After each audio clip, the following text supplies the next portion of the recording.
out. LeBlanc, Ahri type of things looking quite good. With just the Sejuani and Vi, though, FlyQuest have done this over and over. They get the Makoai for Spica. They always want that front line. Are you surprised by the Varus ban at all here? I mean, it's been Xayah back-to-back here for FlyQuest, but with Caitlyn up, I guess that is what they're trying to look for. You know, ban away one of these answers to that Caitlyn. They actually played Caitlyn a fair bit in playoffs. You know, in some of their previous series, they were looking really good with it. Yep. So we could just be getting a straight-up Caitlyn Lux, something that I think Xayah would really struggle with. During a pre-nerf, they also even had Huhi play Caitlyn as support Caitlyn. Oh yeah, the Halo Blade Caitlyn. I very much doubt that is going to happen again, but they did do it. Much more thinking along the lines of like a Lux support for him to pair with it. Well, FlyQuest are now thinking about marksman. You guys mentioned the Xayah, how we've seen that 2 games so far here for Prince, but they're not going to lock anything in just yet. Game number 1 was an impressive Vicla Jayce, and it looks like they want to run that back here in game number 3 for FlyQuest side. Definitely was powerful. Him being that second carry threat when all the focus from Golden Guardians was on Prince was a very successful strategy. And these two champions do demand that type of focus. You're always going to want to dive a Jinx. Because there's no inherent escapes for the Jinx, the Wukong probably going to be going there. So as long as the Jayce spaces himself away from the Jinx.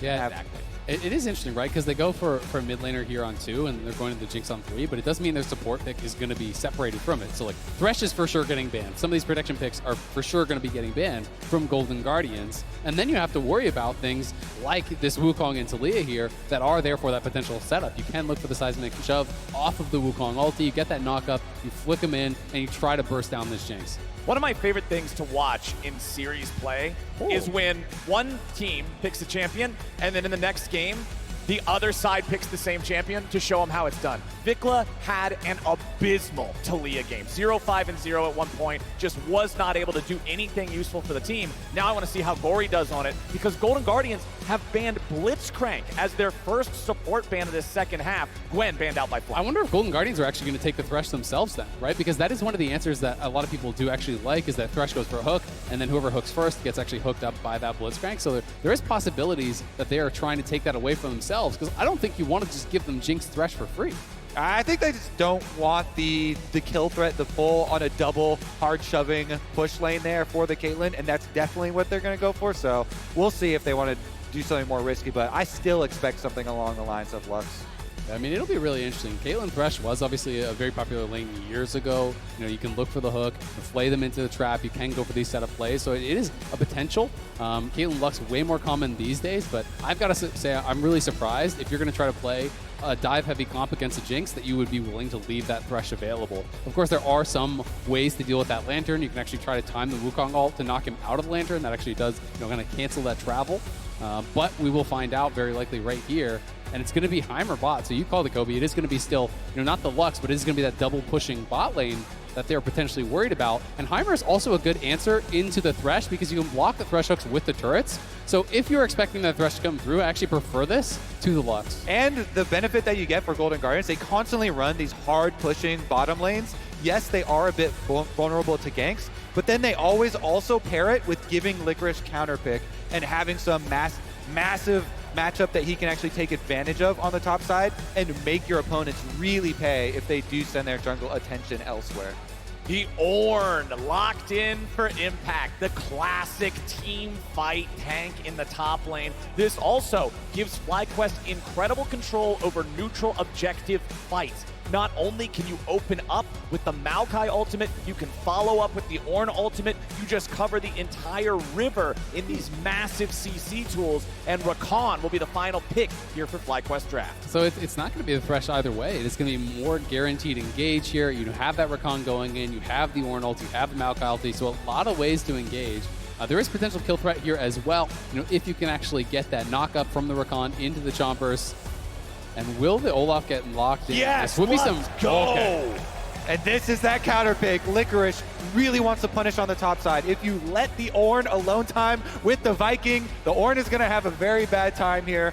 So let's see about this early game again from Golden Guardians. And not just the early game, man. If you're talking about how difficult it is to fight through Rakan engage and lockdown, Spica's lockdown on the Makoai, Impact's lockdown on the Ornn, Olaf, don't care. If Licorice gets ahead in this game, he will run through all of those defensive layers. Yeah, it can become really, really difficult to deal with that Olaf, and it is a pick that we've seen Licorice go to a couple times. This will be his third play this split, so it is something that he is familiar with, but you have to be playing from ahead because this Olaf... All right, now whenever you have a Heimerdinger hard pushing bottom lane, guess what? You need to have eyes towards bottom lane. Early sweeper comes out here for Huhi. The fight over the Heimerdinger turrets is one of the most common, and so they make a hard push down there for Golden Guardians. Huhi gets into the lane, puts his turrets down here over by the alcove, as you can see. Saves his sweeper activation as well because nobody from FlyQuest shows up.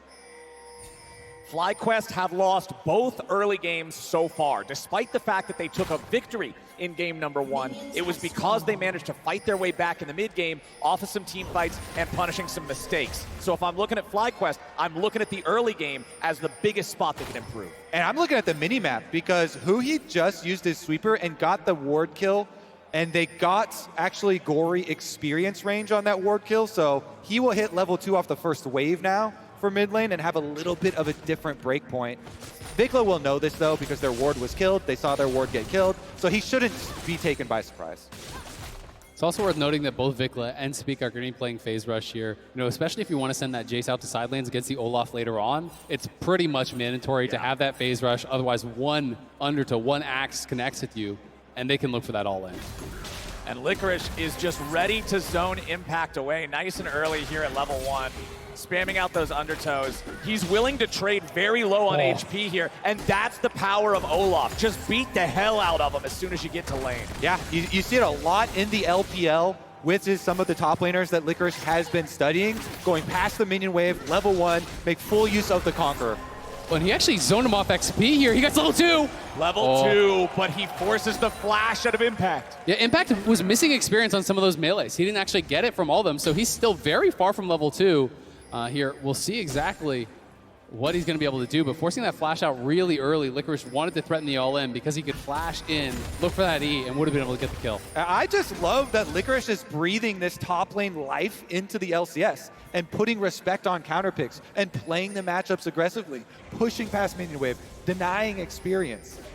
I mean, it was a criticism of top LCS teams for a long time, I think, that they just didn't utilize the advantages that you're supposed to get on red side of having final pick of the draft, using that last pick effectively, and Golden Guardians adapting their strategy, giving it to Licorice to run amok on the top side. I'm liking it. I mean, really, it had been a criticism of every league in the world except for LPL, who was kind of one of the only leagues that was using a lot of these really aggressive counter picks that people often deemed as solo queue picks. Well, that wouldn't work in pro. You couldn't do that. It's too risky. But people are showing you the jungler can't be everywhere on the map. The jungler cannot answer all points of pressure. So if you're going to draft for a pushing 2v2 bot lane and you're going to have this hyper-aggressive top lane, Spica can't be everywhere. Yeah.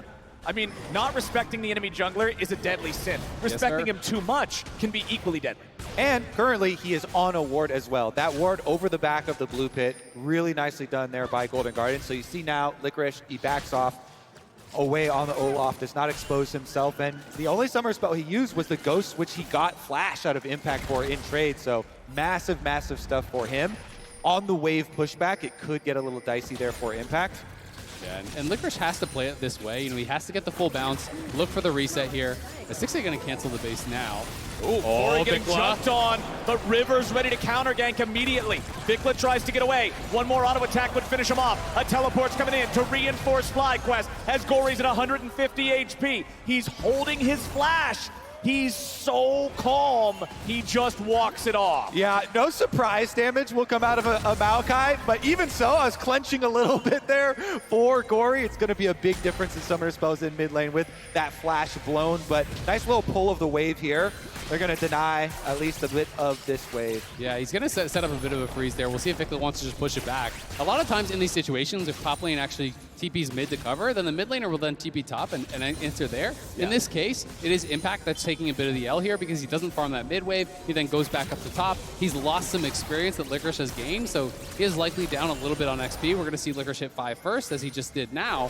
So Licorice now will have, again, the edge in this matchup, and we'll see what he can get done with it. Stixxay getting jumped on by Winsome here bottom, but there's no kill threat with just a Rakan alone. So Stixxay is going to take this chance, just head back to base. But it kills his tempo, right? And this isn't actually a cannon wave, so they would push it in really, really quickly. So if he bases here, he is going to be losing the entire wave. And that is what the cost is here, about losing that tempo, about getting delayed there. So it is actually quite an impactful interrupt from Winsome. All right, Huhi, it's your time. Get some CS. Heimerdinger's time to eat up. He was a mid laner formerly. Give him some gold. See if he's lost his skills, if he can CS or not. Oh, he got one. Gori did just lose his flash mid lane. We were talking about the importance of keeping that in the previous fight. Vicla jumping on him there, Gori flashing away to make sure that he doesn't get chunked down too low. But FlyQuest have Spica and Winsome also hovering around this mid lane to allow Vicla to shove the wave up and guarantee that Gori and Golden Guardians can't stop. I mean, Gori is going to be really on the back foot now here. You're against the Jayce.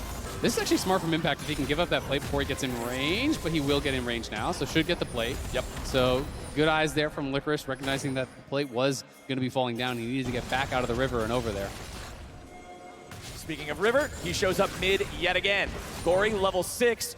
Unfortunately for Taliyah, not quite as useful in blowing up the enemy mid laner as a lot of other ults might be, but he can still try to skate bottom side, see if he can find something here. Something you don't see every day, it's actually Swifties for the Ornn. So again, this is just one of those techs for answering that Olaf. Reduced slows here from the Axe so he can actually stay away, stay alive here.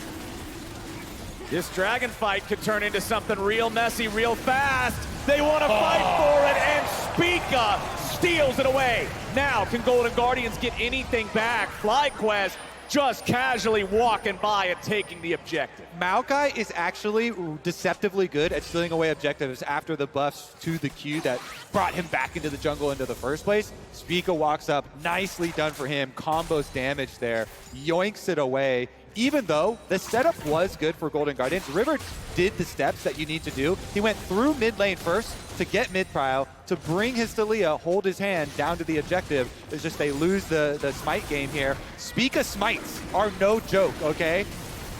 Yeah, absolutely. I mean, you can see it. I saw it get down to about like 650 or something like that. It got pretty low. We'll see exactly where it does land.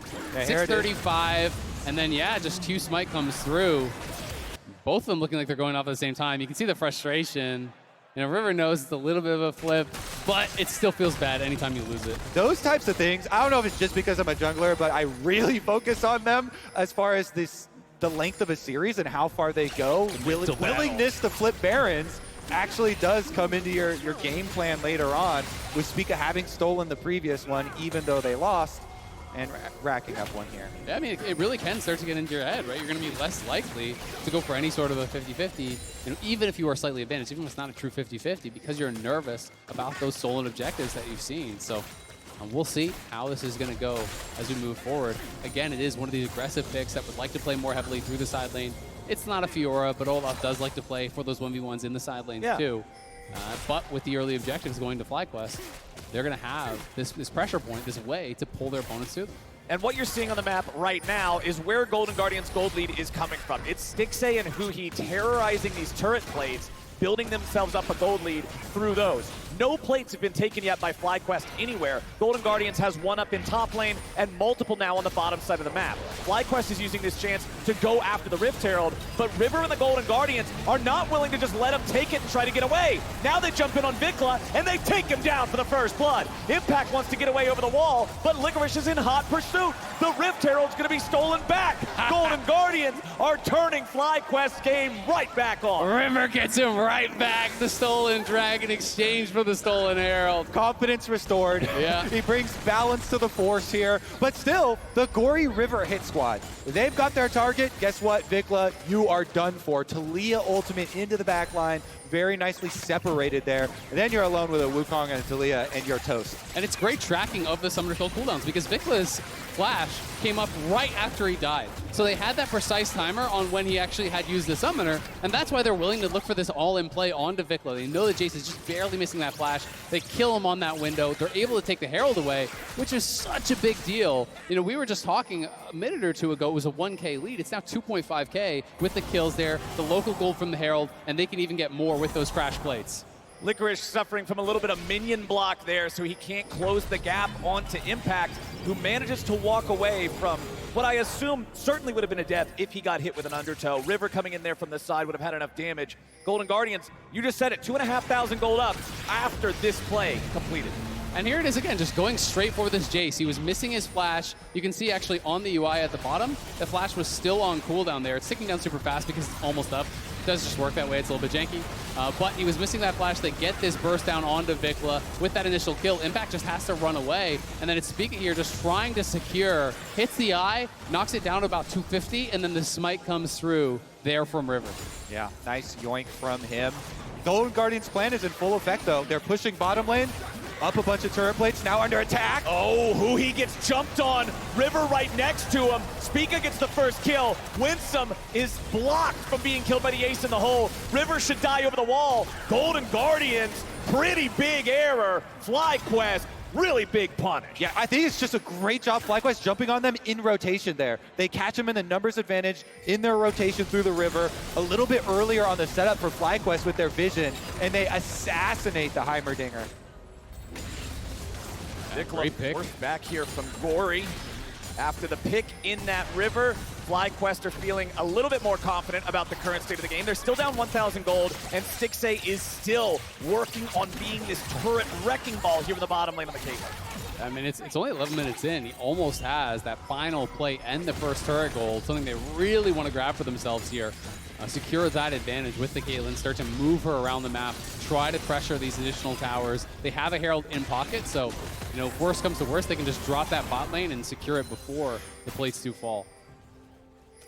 And Stixxay will get this last wave shoved up. You can see FlyQuest does not have anyone nearby to defend it, so that should just be the whole turret itself going away. Huhi's going to come down for a little bit of shared gold here. Not going to give it all away over to the AD carry. Picking that up for themselves. Meanwhile, starting up the Drake. Now, last time didn't go the way Golden Guardians wanted, and this time FlyQuest is ready to contest yet again. Top laners are still up on the other end of the map. Remember that Licorice doesn't have teleport at all, and Impact is on cooldown. If either one of these guys want to join, they got to do it directly. Weaver's wall comes over, and River and the Golden Guardians are trying to follow up, but River's going to get killed. Prince joins the fight, and Winsome's ready to counter-engage. Gori goes over the wall, but Spica follows with a bramble smash. Golden Guardians are outplayed, and FlyQuest earn the Drake. Yep, they're going to get the Dragon and a massive, massive comeback here. This time around, the Taliyah wall actually works against Golden Guardians. River is the only one to go over it, so he effectively separates himself from his whole team. There's no Golden Guardians damage, no backup there, and FlyQuest are able to pick it up.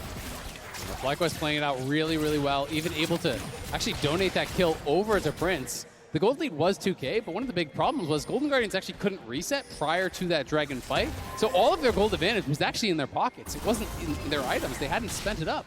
And if we're talking about advantages, Golden Guardians has unfortunately summoned an Oof Herald in mid, has to walk all the way down. They are still going to get plate value. Honestly, way better than I figured for having to summon it in the base. Yeah, I think that's exactly what you want there. Cash in, make sure you get the money, chunk down mid lane here.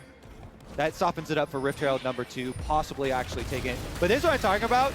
This Taliyah wall actually ends up against them because Winsome can just jump over to Vicla. Spica walks out the top side, and Prince was coming up from bottom side. So very, very different usage there of the two Taliyah walls compared to last time.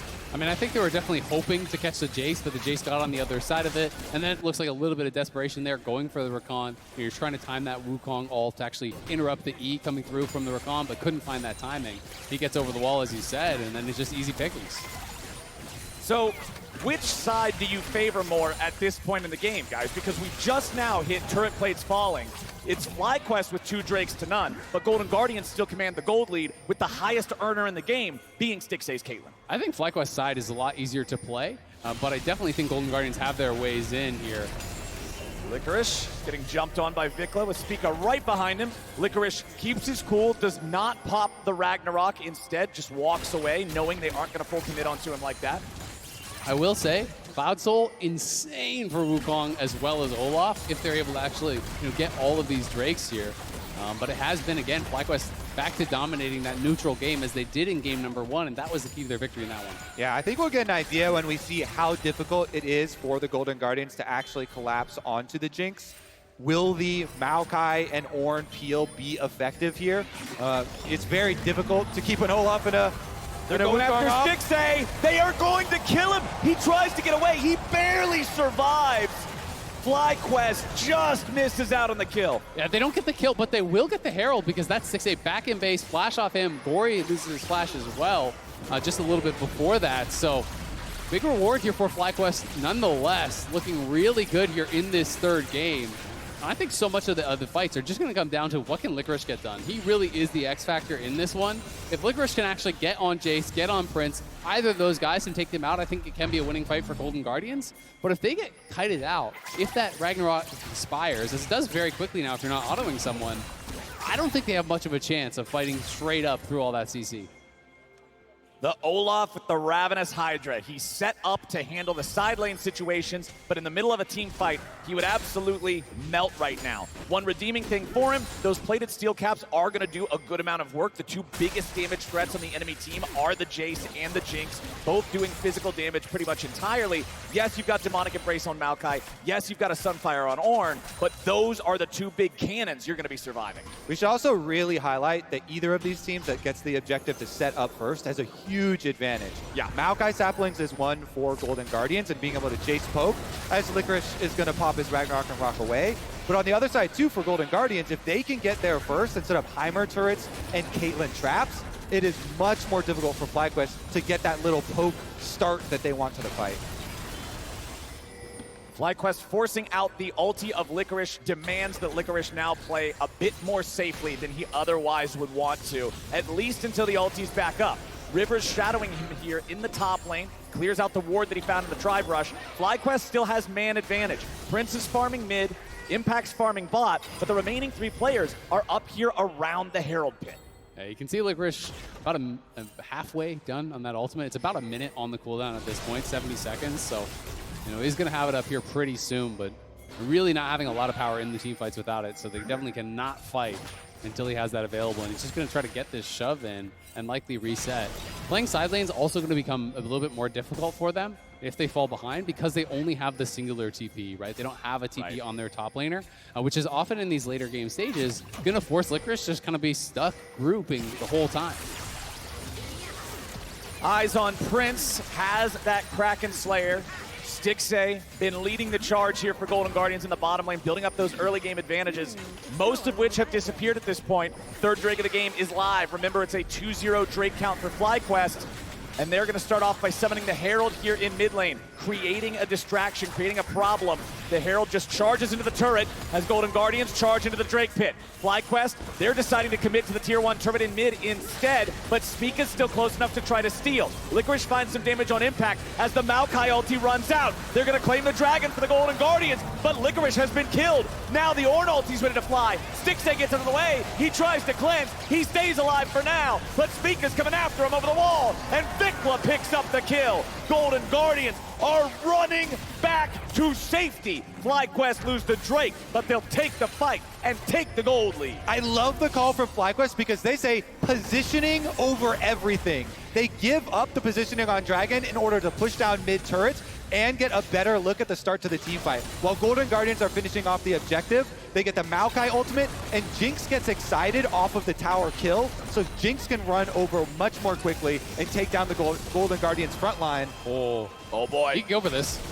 Gori flashing out of the way of the accelerated shock blast. Staying alive here. Vicla's Jayce again having a good game in this series. Yeah, staying alive, but that hurts. I mean, he just spent his TP up to actually defend that tower, spent his flash, spent his hourglass as well. And Licorice, here it is. He's trying to just walk it out, but as soon as he actually gets jumped on, he has to pop the ulti. And look at him, he gets shredded immediately there. And then Stixxay, nets one way, Gale Force back the other way to dodge, cleanses out of the charm there from Winsome, but Spica's coming around the corner. He's got nothing left to deal with the Makoai, and as soon as he gets rooted up again, it's an easy kill for Vicla. And in such a pivotal fight, Dragon number 3 in the middle of the game where it's kind of still balancing on an edge here, that's why I love the choice for FlyQuest to say, we're going to go for the fight. We're going to get a bunch of money here. It's fine if you get Dragon. We don't need to stack to a super early Dragon Soul here. And they got a ton of gold in kills and objectives. I mean, you said it's really smart. They got the 2 early Dragons. They don't have to worry about Soul whatsoever. Yeah. Golden Guardians really had no choice but to play for the Dragon.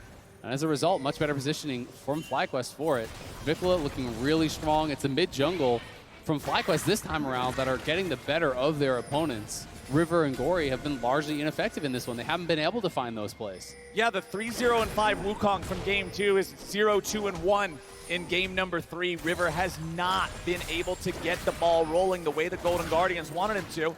Jumps in on Winsome and Spica. There's not really an angle to do a whole lot more here, I don't think, but now they are going to look for it. Finding the knock-up 1-2. Gori wanted to join up here with a Weaver's Wall. Winsome dies at the start, and Stixxay gets the kill, but what about the rest of the fight? Golden Guardians now seeing what else they might be able to find. Stixxay auto-attack the Baron so it would hit Impact in the pit, force him to flash over. Licorice is going to lead the charge. Vicla's here in the front. Ace in the hole is an ace up Stixxay's sleeve. Impact trying to stay alive, but all he's done is put himself in a precarious spot. Huhi takes the kill, Baron. And with 3 dead, Baron's the call for the Golden Guardians. Yeah, they're going to go straight to it. Prince is still around here. Spica is as well, but this would be really tough to actually try to get through these turrets. River is very low. River in the pit. Spica nowhere nearby. Gori's at about 3 health. Prince ends up getting the killing spree off of that one. Zap over the wall. Baron secured for the Golden Guardian side. But at what cost? Licorice staying and fighting. Prince with a couple of auto attacks. Huhi's got to get away. It's Baron traded for the 2 kills that went to Prince. I was having a flashback to the Danny moment at Baron. You see 2 members of the Jinx over against the 5 at the Baron. Prince able to get 1, but it is still a great play here for Golden Guardians. Their soul laners, unfortunately, will lose the Baron buff, but they do get some kills. They do grab the Baron here, and Stixxay starting to get really strong with that IE complete. Yeah, Golden Guardians just jump on the play here. They see how scattered FlyQuest are.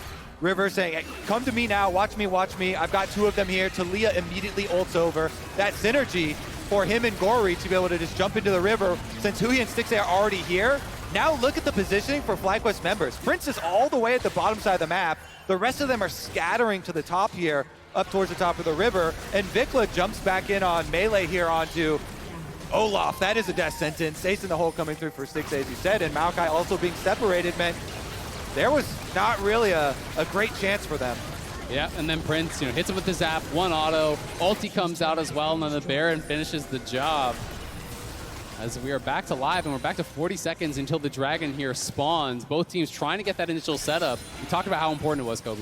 And we've got a Baron power play that's about plus 150 gold. So the 1,500 from taking the objective was erased by the kills after the fact and the map tempo that FlyQuest earned by having a 5v3. Things are back to a pretty neutral state. Golden Guardians want to make the most out of the remaining minute and a half on this buff, but the Drake fight is demanding attention as well. Huhi and Stixxay going to get this mid-wave shoved up, but keep your eyes on River, who's hanging out here on the other side of the Drake pit. He's looking for a flank angle. If they can get the Jinx and the Jayce, that's the name of the game. I mean, Vicla was aware he could be over there. They haven't seen him, so they know they have to send someone to hunt. They're going to try to clear out these brushes together as a squad. Dropping some saplings defensively here is Spica, and that's going to try to be their marker for this Wukong. I think Golden Guardians should definitely be looking for Vicla. He has no flash. Prince has double summoner spells, much more difficult to actually pin down. Here comes the Taliyah wall.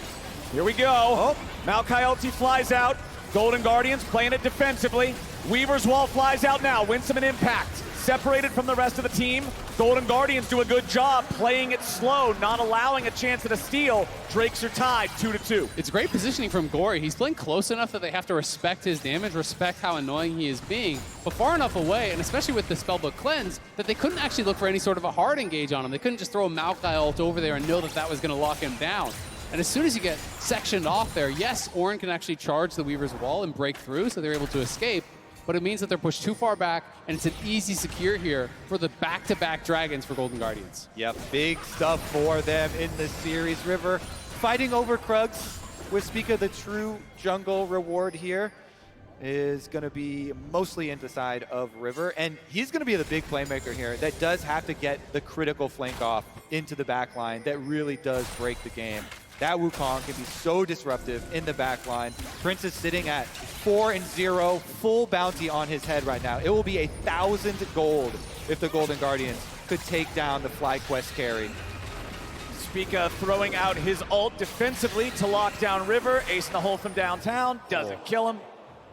That was actually getting pretty close, though. You know, I was thinking River was a little bit overambitious, but had he gotten a tiny bit more damage, that would have been a kill on Spica. And if you looked at the way that it worked, he was trying to use his own clone to keep himself from getting wrapped up in the ulti. It didn't quite land with the positioning. He did get locked down. I think if that plan worked, he gets the extra auto attack that gives him the kill. Yeah, I agree. It's also worth noting that Licorice here is actually going Jack Show. A lot of people do a Stridebreaker if they want to go for the more aggressive build. When you go Jack Show on the Olaf, you are looking more for that 5v5. You're trying to be tanky enough that you can actually survive to get in the middle. Then you don't have to just get this 100-0 on Prince. You can just kind of be running in at him, trying to push him back. Largely when I've seen these builds, they're paired with Sterix, Deadmans, things like this that are a little bit more on that tanky side. So we'll see where he wants to go. We are hitting some pretty important spikes for the side of FlyQuest, though. Even though Golden Guardians have had a lot of successes in the last couple of minutes. We've got triple item Jinx now. Prince, those kills after the Baron going into him was critical for them to have IE plus rapid fire here. And then Ornn upgrades starting to go out as well. Yeah. And Impact upgraded Vicla first for some heavier poke damage.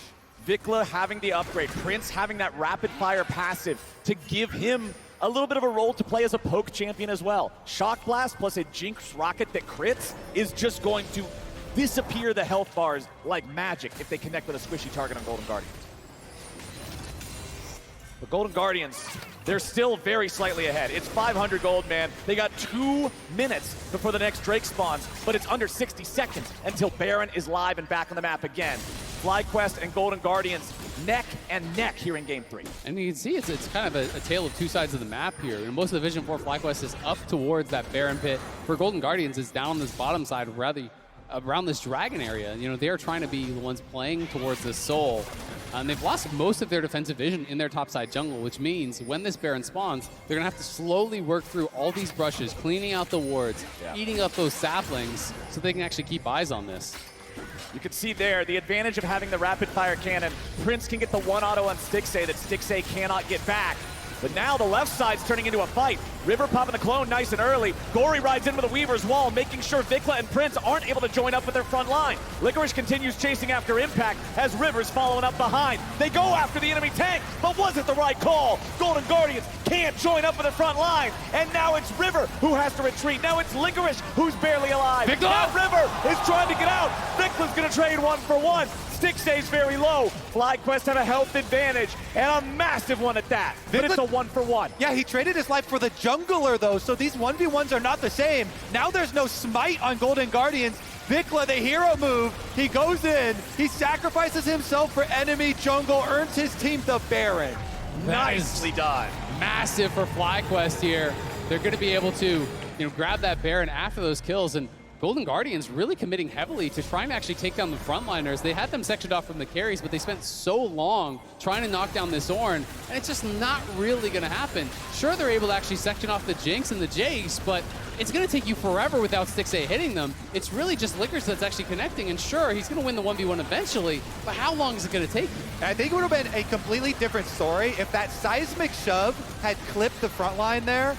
Then they would have been able to focus someone without overextending, but it felt like a little bit of an overchase at that moment. There's the hero move from Vicla, though. He sees the angle, he flashes through the entire team to go for it, and he finds the success. He was hoping for a little more because everyone else is very low, but it's still a win for them. You'll still take that. Yeah, it's a good 1-for-1 in that situation. And it is now FlyQuest here with the Baron buff, starting up this third dragon. Golden Guardians are trying to get over there, but this is hard to even enter. Yeah. Nice chunk on Spica, though. Spica at about half. Impact tanking up here in the front now. FlyQuest has taken the Drake. They move to Soul Point. Golden Guardians are not able to group up in time to get any sort of a punish on the back end of that play. So we're back to FlyQuest driving things here, and they're driving the wave down mid lane now. And Golden Guardians is actually completely split. You can see that Gori is showing on a wave bot lane. Stixxay got pushed around. Stixxay is going to have to get pushed back here. They're going to lose this inhibitor for sure. You don't win split push versus Baron. FlyQuest are going right through the front door. Unfortunate for the Golden Guardians, but FlyQuest are loving it. River's looking for a way to maybe cut him off. Gori's coming down now too. Weaver's Wall rides him in. And now FlyQuest and Prince are all trapped in between the wall and Golden Guardians. Or are they? They just go forward and they just don't stop. double kill to Prince, and he's gonna chase Gori further away. FlyQuest immediately turned it around on Golden Guardians, and now Stixxay, Huhi, and Gori have to try to survive. This has been a continual theme for FlyQuest. Strength in numbers. Their formation is tighter, so they just turn on the rest of Golden Guardians. FlyQuest are coming to finish now. Gori gets rooted up by the Chompers, thrown up in the air by Impact, and Vicla gets the kill. First Nexus turret is about to fall, and Huhi and Stixxay are trapped back in the fountain. FlyQuest will knock down that second Nexus turret, and they're gonna make sure they get as many kills on the way out as they can. 13-5, FlyQuest moves to match point. And after a hell of a game two from River and Gori, it is Spica and Vicla from FlyQuest battling back in this next game, really having the stronger early game. And Prince finally able to get to those later game stages where he can succeed on this Jinx, starting to become such a problem for them in those later minutes of the game. And I'm just seeing some problems with the Golden Guardians communication. The shots that are being called